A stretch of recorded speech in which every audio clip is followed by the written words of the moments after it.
to Season 3, Episode 1 of the YNCN Podcast, Beyond the Beak. My name is Tatiana. And I'm Audrey, and today we have Chem Eng superstar, Jacob Foster. Wow, thank you so much. What a pleasant, kind way to introduce me, because there are so many other worse adjectives that people have used in the past. Yeah. I just want to say, Audrey, thank you so much for letting me use your hat today. I know Of you had it course. on, you were so worried about the sun today, so you put on this hat, and I'm just so grateful that you were able to lend it to me, and I'll pay you later for the kind services. Of course. It looks great on you. I know, it really brings out my eyes. Yes. How are you Really guys does. holding up? We're You guys good, holding up? we're You guys good. have class today? Well, I'm currently in my PY year. Ooh, where are you at? I'm in Aqua now. It's a crypto startup. So, Really? yeah, How'd you find that? in the PY portal. Oh, I guess, yeah, that's what Yeah. people do, eh? Yeah, they, Yeah. they really do. And Audrey, you had all classes? I did. 4th year, plant design. How was That's, coming back 2 classes from a PEY? How is that transition It's going? been good. It's definitely an adjustment, but so far so good. Yeah, is it tough going from a place where they actually treat you with value to a place that immediately you're paying to be? Is that a difficult move? A little bit. Yeah, okay. Yeah. We'd love to hear a little bit more about you. Yeah, that's what I figured. See this side? So, a little bit about me. I grew up in Windsor, Ontario, Canada. Have you guys ever been? I've never No. been. Good job. You shouldn't ever try and go there. So I grew up there. I was there for about 17 years and hated it. And I left for UofT when I was 17. I'd never been to Toronto. I accepted, at the time, I was accepted into civil engineering. And then I called UofT and said, hey, what happens if I don't want to be a civil engineer? And they said, actually, I'm going to take the hat off. Yeah. What happens if I don't want to be a civil engineer after first year? And they said, oh, you can just switch into chem, no problem. So I switched Okay. into chemical engineering. After your first year. After my first year, there was no courses that needed to be done or anything like that. And then I went through the rest of my undergrad. During my undergrad, I was Mr. Blue and Gold for a year. I was the the Chem Club chair for a year. I did school night for a bit. I mentored some students. I loved the undergrad experience here. And then after I graduated, I never did PUI, never really wanted to do it. And I suspect we'll eventually talk about that. So after that, I graduated and I went to a small little company out in Vaughan that sold industrial filters, and they sold a bunch of chemical adsorbents as well, called General Filtration. Lovely company. It was about 14 people. It was family run.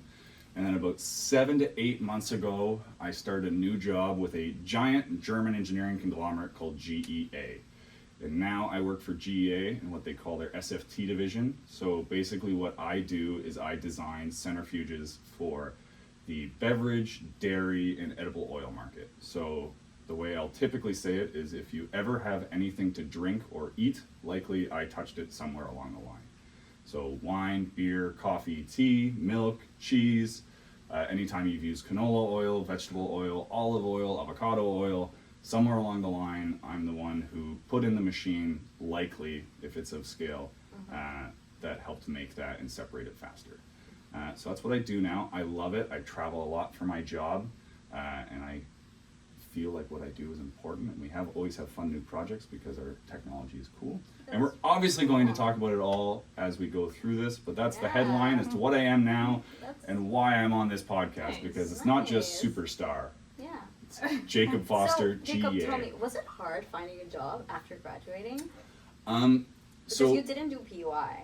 So yeah, I didn't do PUI. I didn't want to do PUI. So I guess it comes with a bit of a caveat, is that I think PUI is very important for some people. I think it helps people network, it helps people get in the door, and I think it helps people develop professional skills if they don't feel comfortable and confident that they already have them.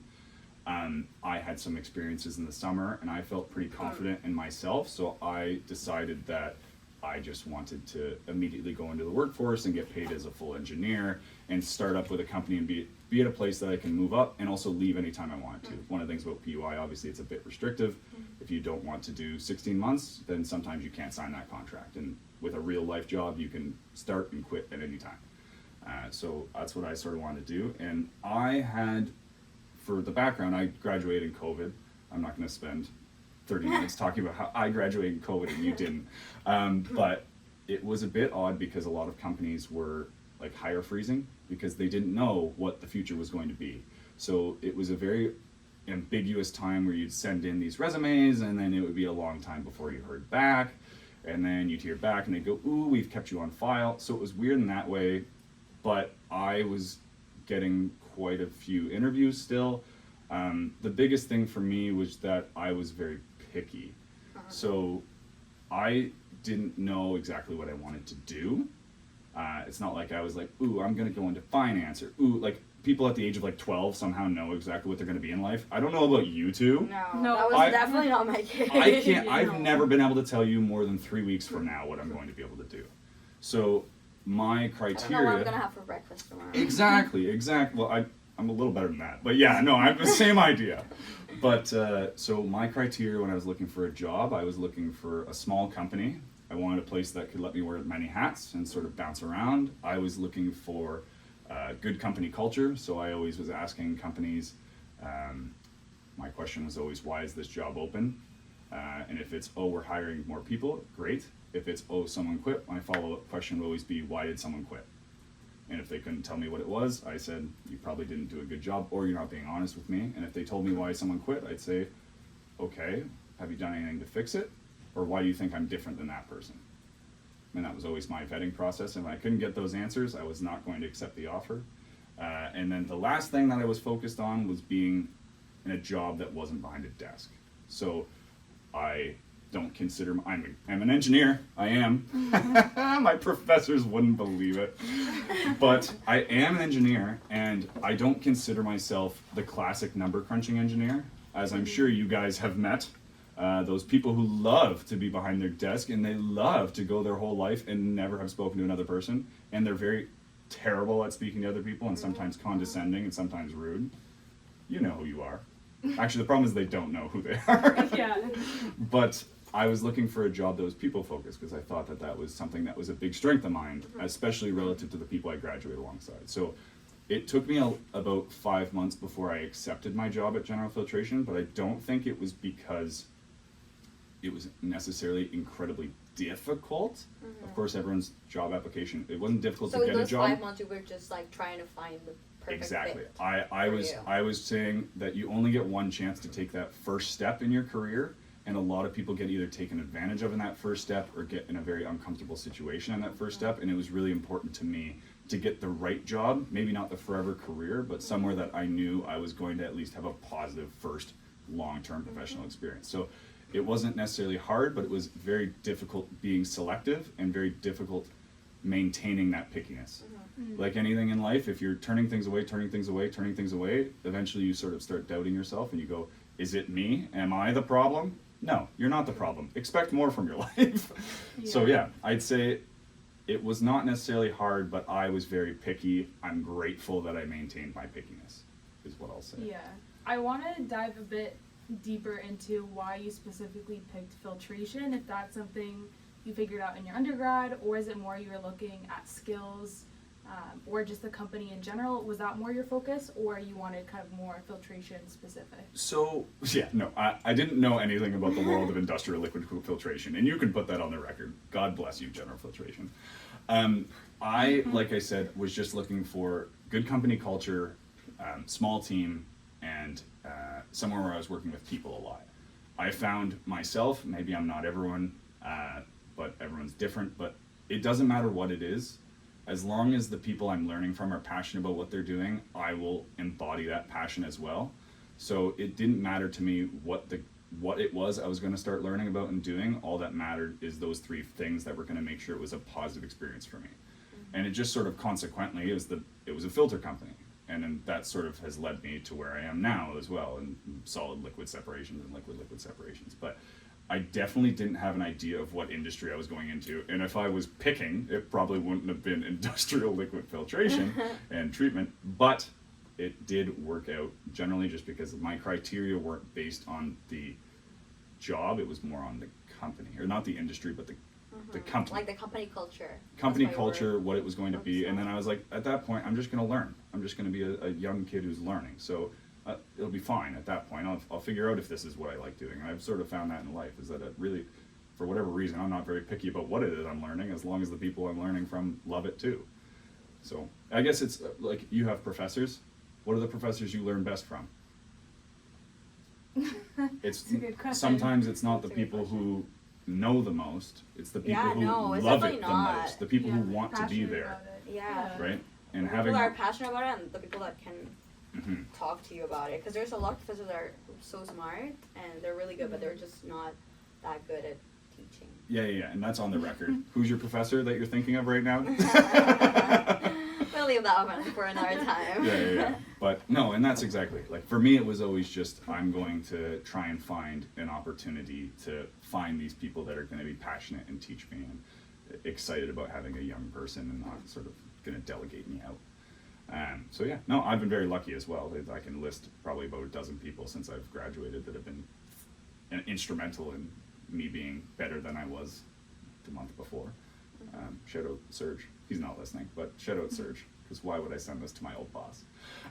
But yeah, anyway, so that's about it. That's why I went into the land of the incredibly boring land of industrial liquid filtration. Boring on the surface. I could talk about it for hours though. Okay. Well, talking about graduating from chemical engineering, Okay. what are the key skills or qualities that you think that a new graduate in chemical engineering should possess in order to succeed in the industry or in any industry? I think that's good. I think that's a good question. I think I'm going to give a relatively basic answer, but I'm going to give some rationale to it just because I think you're given the basic answer all the time when you're in undergrad and it doesn't really make sense, but once you get out, it makes a lot more sense. So I'll try and convey it. But the only thing, in my opinion, you need to be is ready to learn and hungry. In my opinion, because I don't think the undergrad experience really prepares you for any individual specific career, at least not in chemical engineering. Maybe electrical, software, you get tailored into a certain industry. And of course you can have a background, right, in chemical engineering of pulp and paper or oil and gas, or I was nuclear engineering. And sure, that is a foundation to be built upon, but you are not going to be turnkey ready when you leave. Yeah, I agree 100%. Now that I'm working, like, I can relate to Exactly. All this undergrad degree is to validate that you can learn and you can learn fast and you have the foundation to learn whatever it is that you're going to go into. And you can be a little more specialized, but it's not going to, no one's ever going to graduate and be like, oh my God, I was ready. They didn't even need to train me. They just gave me an ID and I showed up. Like, that's not going to happen. So I would just say is that being ready to learn and leaving some of that ego at the doorstep and being ready to be, again, for probably the fourth or fifth time in your life as you went from grade school to high school to university to your job, university to your second job. You're the dumbest person in the room again. You don't know as much as other people around you. Even if you think, oh, this person's old, they don't know how to use a cell phone. They know their stuff, so just be ready to learn. And knowledge is power, so just keep stacking bricks. It's not going to happen fast. But yeah, so I don't think there's any specific characteristic like, ooh, they should really know separations. But it's just that sort of eagerness to learn and that hunger to continue to learn, and a little bit of humility while you do it, so that people want to teach you. Thank you. Yes, I appreciate it. Yeah. Before we switch gears into more work-related questions, Okay. I wanted to ask one final one for our undergrads, our ChemEng undergrads. Okay. More again, advice-oriented. What advice do you have for ChemEng students specifically? I know for ChemEng students, it's pretty common to do a master's. Again, I kind of talked to you about filtration specifically, so what advice do you have for these undergrads of kind of figuring out what specifically they want to do, especially given that nowadays it's a bit more popular to kind of pivot into consulting or other things that aren't necessarily specific to ChemEng industries? Yeah, we export a lot. Like, a lot of our talents of like process design are just, they leave because banks love us, because we can optimize a process so you can get more money out. But in order to identify what it is you want to do, I think that's a very difficult question. But I think for chemical engineering specifically, I think you would agree, Audrey, that when you graduate, you don't know what a chemical engineer is. It is a glaring flaw in the chemical engineering curriculum, is that you graduate and you have no idea what your power is and what you're intending Tell me to about do. it. I'm an indie.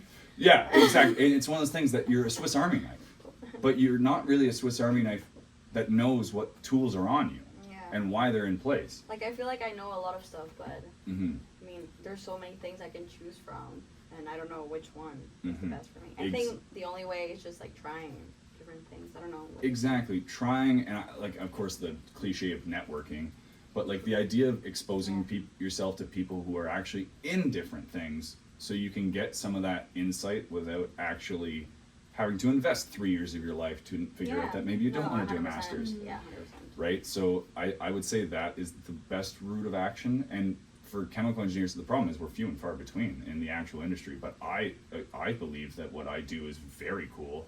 When I talk about it, people tend to like it. And I only thought of myself as a chemical engineer a couple of years ago, where I was like, oh, like this, getting into manufacturing sites, seeing hundreds of thousands of liters of things being produced a day, and seeing how much waste is made in producing things that we all use every day, and finding ways to eliminate that or find another use for that is so powerful. And I spent my whole degree not knowing why I was learning organic chemistry until they're like, oh, let's take some leaves and make it into egg cartons. And you're like, there's leaves everywhere. We waste so much energy on making egg cartons. Wouldn't it be great if we didn't do that? Or, you know, there's so much food waste. What if we collected that and was able to sell it to farms? Like, wouldn't that be useful? Maybe it doesn't need to be human. And I think that was sort of it. For me, I unfortunately didn't follow my own advice in undergrad, but once I got out and actually saw what it is that a chemical engineer is, I began to believe that we were more powerful than we are told we are in undergrad. And that's a real shame, because I think because we don't know what we are, a lot of us end up going into finance or going into consulting or going into something else. But I think we have a lot of value, and I think there's going to continue to be value for us in the world as we go into more sustainable environments. So I would just encourage people, talk to other chemical engineers, talk to them about what they do, try and get yourself into those environments as much as possible, and see if there's something specific about being a chemical engineer in a chemical engineering manufacturing environment that you adore, because there might be. It's very powerful. Yeah, I needed that. That was the motivation Thank you. I needed, so thank you. Before we switch gears, we have a bit more of a fun question for you. Okay. If you could have dinner with any famous scientist, Wow. can be living or deceased, who would it be and why? Wow, you guys really went fun on this one. This is actually, when I think of fun, I think of having dinner with a dead scientist. That's really what I consider as fun. That's what I do on the weekend. Yeah.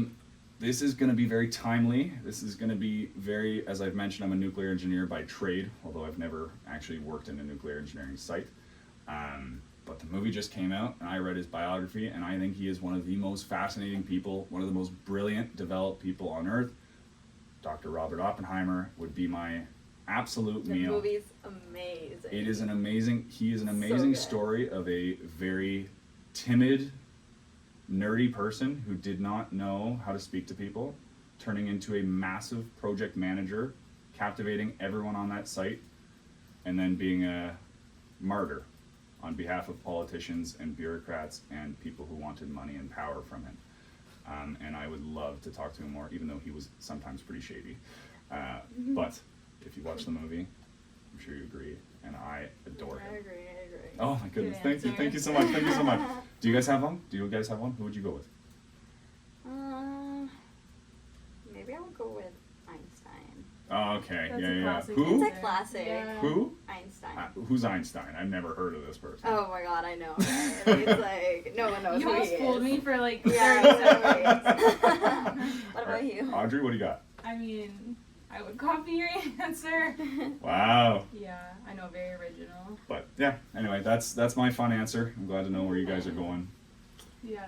Well, a little bit about work-related stuff. Now Okay. that you've had experience in 2 different places, can you share a bit about your career and job aspirations and interests? So, this is a great question. I've always gotten this question in interviews. They're like, oh my god, where do you see yourself in 5 years? And there's like Karen from HR talking to you about Karen. like, she's like, oh Why my, is that always a name? like, I don't understand what a human resources undergraduate degree is, but they all have it. Sorry. But, so, they all ask this question.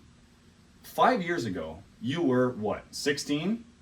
15? Could you have predicted where you are today 5 years ago? absolutely No. not.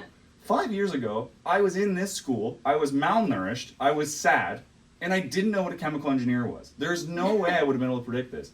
And I've said this in job interviews whenever they ask this, I answer this exact way, is to say I will never tell you and pigeonhole myself into what I believe my career aspiration is, because I am under the impression that as I continue to see more, I'll continue to chase more. But I don't know what's out there. I never have. It's only once I find it that I know what I'm actually looking for next. So unfortunately, I'm going to have to answer your question by saying I don't have specific career aspirations. The moment I stop feeling passionate about the stuff I do is when I change it. But I like to just care and continue chasing and finding stuff and learning. And that's about it for me. But I don't have, I'm not planning to be the chief technical officer somewhere, because maybe I'll have another thing that pops up that's way more interesting and I never knew existed. Yeah. So why would I ever? So what made you choose GEA?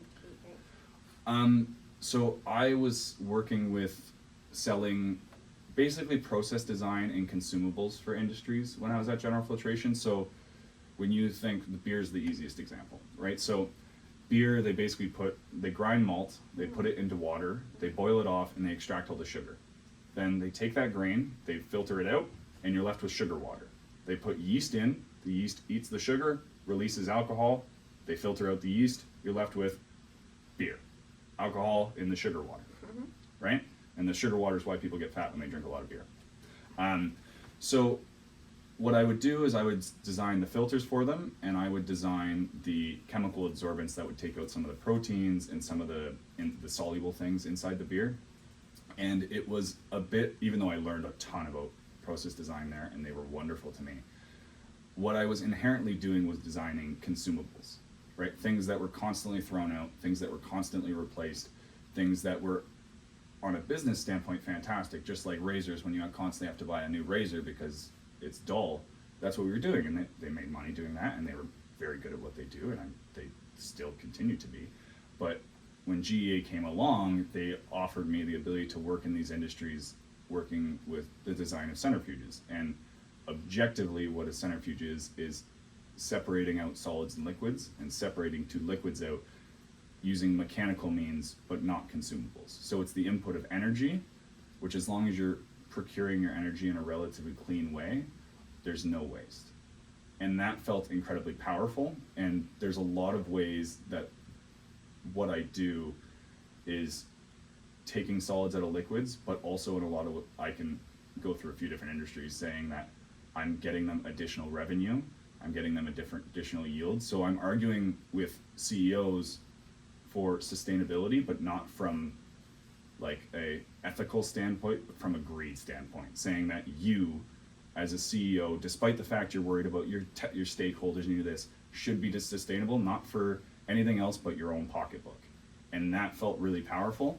So when it was brought to me as an opportunity for me as a next step, it felt like I was using a lot of the process design that I had learned at General Filtration and sort of starting to tailor my brain to be much more on the sustainable side, which is where I think chemical engineers will find themselves in the next 30 to 40 years. And that's sort of why I switched, was because I believe in what I do now. And I continue to as I learn more. I'm still less than a year, but I know more now than when I started, and hopefully it's going to continue. Anyway, so that's that. Yeah, we'd love to hear a specific project you're working on, if you can share. So we have a lot of NDAs when there's like a new product. So there's a few I'd love to tell you. Oh my God, it's so fun. And when it's in grocery stores, or when there is like actual things out there, I'm for sure posting it on LinkedIn going, ha ha, look at what I did. Right now, I think the coolest project I'm working on to sort of demonstrate what it is that I do is, it's in Canada, I can say that, and it's a food manufacturer. So you know how you get like frozen food in a bag, right? You do that. So typically what's happening is they're taking corn and carrots and peas or whatever it is, and they're freezing it and they're bagging it. But that's not the cleanest process in the world. It's messy, it's a manufacturing process, and all those peas and carrots and whatever, they fall onto the ground, and then someone takes a hose and they pour tons of water and they get it into a drain, and then that remaining pea, carrot, corn stew that's just with city water has to be dumped. So it gets dumped into the city drain. But what happens now, because we have modern politicians a little bit, they start charging companies to say, if you are dumping this much, hundreds of thousands of liters a day, and you're making us pay to treat it, you're going to pay to treat it. For every liter you dump, if it's not fixed before it gets to us, you're paying 10 cents.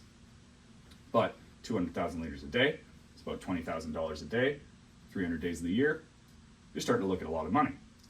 So one of the projects I'm working on is with food waste. So it's exactly that.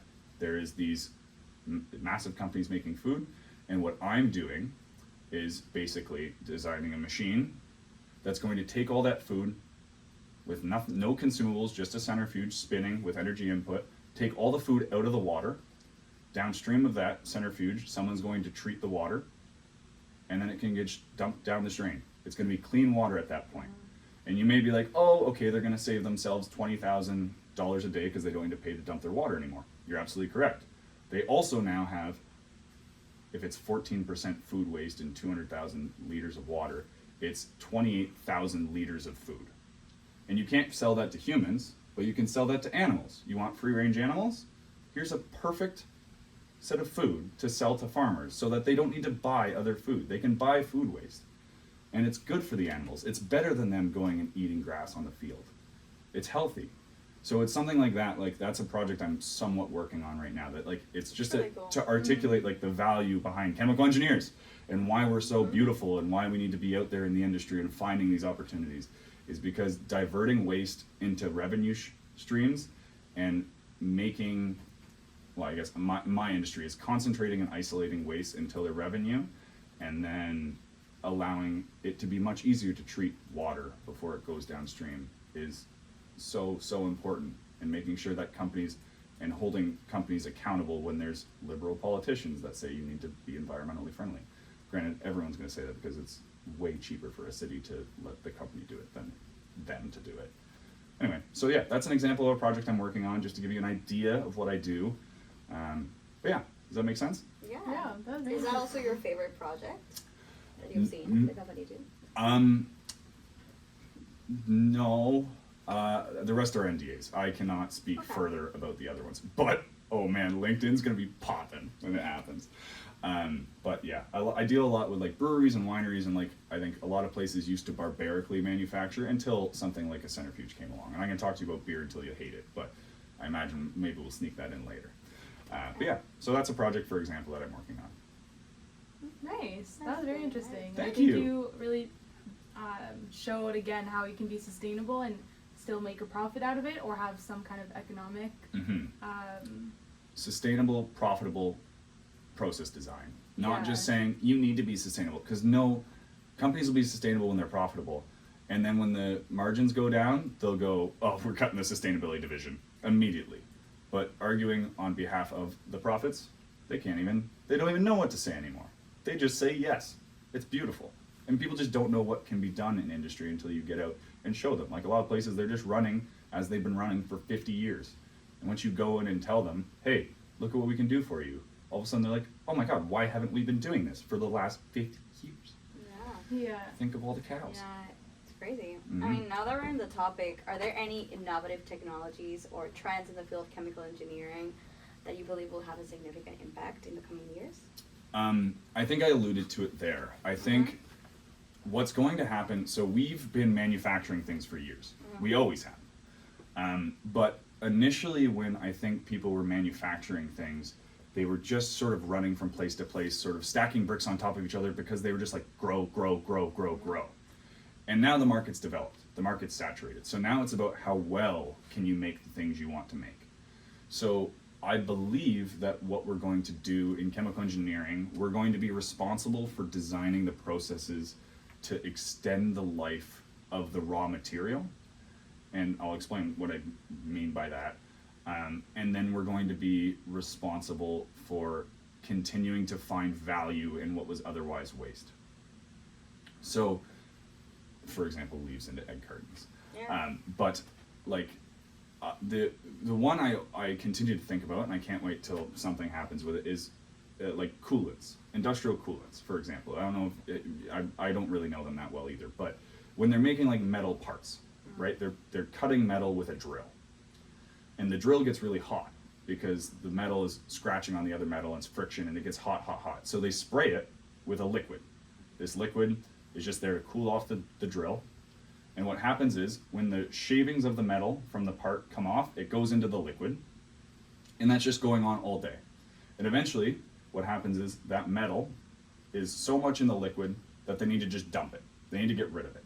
The other thing that's happening is because it's hot, some of those metals are dissolving into the liquid, right? So this is just giving you an example of what I think is like the style of process design, is that what's going to happen, in my opinion, is that coolants, what we're going to do is we're going to first take out all the metals with something like a centrifuge. So you're going to be left with this fluid that has soluble metals in it. Then we're going to design an adsorbent, like activated carbon or synthetic silica, to go inside, take out everything that's soluble, and then we're going to use another centrifuge to take out that adsorbent. And then you're going to be left with a coolant that can be reused over and over and over, and at least extend the life of it 5, 10, 15 times, not have to dump it down the drain, but it's profitable. So I think that's the trend. I think by continuing to have companies trying to be sustainable and continue to move that way, we're going to find innovative processes either to extend their materials or to find revenue in their wastes, rather than just paying to ship it to a dump, as has happened forever until the last 20 years. So that's my trends. And of course, that's very biased. That's very what I do for a living. But that's what I see, and I can't tell you about other things. Even in school, I feel like they're starting to put a lot more emphasis on the whole sustainability of things. I'm not sure about your classes, but in mine, that's kind of a big topic that they're trying to introduce, so it makes perfect sense. We know how to make steel now. We know how to make concrete. Now it's how do you actually make it well, and not just, oh, we can't dump everything into the water. You look at Red Pass Sugars in Toronto, they're built on the harbor front. You don't understand how much money they could make if they made that condos? Want to know why Red Pass Sugars is there? Because for 100 years, they could just dump it into the water, and they didn't have to think about it. But now you have to start thinking about it. Exactly, and that's where all of us are going to come into play. In my opinion, chemical engineers, so powerful. We need more of us to be chemical engineers. But that's where I sort of see is that sort of sustainability push and being the champions of it. Of course, industrial engineers, so important as well. So important. I don't want to cut you out. Processes. Yeah. You're going to be so responsible when all of our workers are hurt. You're going to help us design the machines so that they are easy to use. And that the user design of our softwares are helpful and that people intuitively can use them even if they aren't exposed to them all day. It's great. No, but I agree. I think it's definitely really interesting to do something with all the waste that is happening. We don't want the earth to be a big dumpster. Right? Great point. We have to do something about that. And also, we can't just ship it, to the moon. We can't. We can't not throw it to the ocean and expect that it will disappear, because it will not disappear. I think about 100 years ago, they were like, oh yeah, it'll be gone. Yeah. And then we're still because those people are now dead, probably, so they forgot about it, right? But now... We're going to turn those people into oil in the next, 20 years. And, anyway. But yeah, that's, I think that's it, and I agree with you. You can quote me on this. I don't want the world to be a dumpster. I think you can put that on my tombstone. That'd be a good one. Anyway, so that's what I think the trends in the industry are, and what I see the world going to. Yeah. It's also an optimist. I hope that's where the world goes. I hope so too. Yeah. We want to move into our last topic here, which is more in terms of work-life balance. We'd love to hear kind of how you've been doing that. You mentioned a lot of, active participation in clubs at school during your undergrad. So how did you find that transition of now working full-time and still keeping up with different hobbies and passions? So work-life balance, what needs to be said is I don't have a partner, I don't have children. Like, my work-life balance is really, can I continue to sleep at night and do my job? Like, I'm not the toughest example of someone having to develop a work-life balance. What I'll say is the easiest way to develop a work-life balance, in my opinion, is not carrying your work home with you. And I think that's when a lot of people have a difficult time. And I think the easiest way to not carry your work home with you is to like the people you work with. If you don't like the people you work with and you come home and you can't help but talk about them and you can't help but still feel the negativity from your 8-hour workday, it's going to be much tougher to live your life outside of work. But if you enjoy the people you work with, even if you go out for a couple of drinks after work, it doesn't feel like work. It feels like life. Yeah. So Agree. I've always been a big advocate of liking the people you work with and making sure you find those people and stick with them. Yeah. And that's my... I agree. I love the people I work with. Exactly. They're like my friends Makes now. a big difference. Mhm. It Yeah. really does make a big difference. I think, and we've had good coworkers, we've had bad coworkers in our lives, and don't you feel a lot different when you're playing football later and you hated your day talking to John? So anyway, that's what I'd say is my development to work-life balance, is just making sure the work is pleasant and you like the people there. Yeah. Okay. Nice. Does that make sense? Very nice. Simple answer, but it makes so much sense. Yeah. Well, I guess going to our last question. Whoa! We're already at the last question? This has flown by. I know. I cannot believe it. This one was chosen by Audrey. Okay. If you could invent something right now, funding covered, what Like, would there's it be? no external Yeah, factors. no like, external factors. It doesn't have to no get approved limits. by anyone. Yeah. Okay. What would it be? I'm gonna not go with like something really novel. I'm gonna go with a chemical engineering thing that I love in this world is whiskey. I love whiskey so much. I like nothing more than to sit at home after a long work week and just have a scotch on the rocks. Or scotch neat. It for some reason relaxes me. It is an emotional thing for whatever reason. And unfortunately, in my opinion, I believe whiskey is made in one of the most barbaric ways possible. It is championed from a long time. People really advocate for the fact that whiskey's aged for 50 years. And as a result, it has to sit in a square footage of a warehouse for 50 years. And as a result, it's super expensive and very difficult to enter into if people want to enjoy it and enjoy a good whiskey. Which is why if you go to the store, it's going to be $150, $180, $200. And that's, in my opinion, awful. Other things you can get for super cheap. You can get a bottle of tequila for like $5 and it ruins you. So my design of a process would be something to the effect of basically when you're aging whiskey, what you're doing is you've made an ethanol product and you put it in a barrel, and the hopes is when it goes through the winter and summer seasons, it expands and contracts into and out of the wood, and it takes some of those proteins. And it makes it a richer, more bold flavor. I would love for a way to either make that process pressure oriented or to make it extract oriented. So basically saying maybe chop up the wood into a bunch of little pieces, make it a pool of whiskey with these little pieces floating around, and pressurize it to push it into the wood, vacuumize it to pull it out.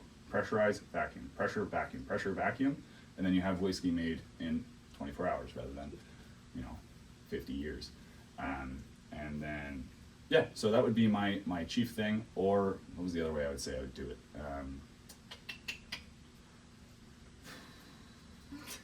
Anyway, also, Hopefully we can live to see that. yeah, well, Yeah. that would be all funds covered. Someone would let me do the research to see if we can actually do it, just so you don't Yeah. have to have whiskey age for 50 years and make it so ridiculously expensive. Yeah, That's I think stories all this time. That's it for today. Wow. Thank you so much Thank you so for much. coming on Beyond the Beak. I- We highly Beyond the appreciate Beak. it. That is wonderful. Thank you for representing the Chem-Eng community. I am Very so well. happy. I'm so happy I Yes. could do it. Glad I was, glad I could be a part of this. Yeah, thank you so much. Yeah, we've been trying to align our schedules. My people have been talking to your people, and it's just Yeah. been so difficult. And I'm glad we finally made it work. I recommend everyone come on this pod. It is such a great experience. They are great hosts. Thank you. Thank you very much. thank you. Audrey will give you a hat. It's wonderful. That is true. Anyway, yeah, no, it's wonderful. Thanks so much for having me. Thank Yay, you. Thank Alright. you. Bye.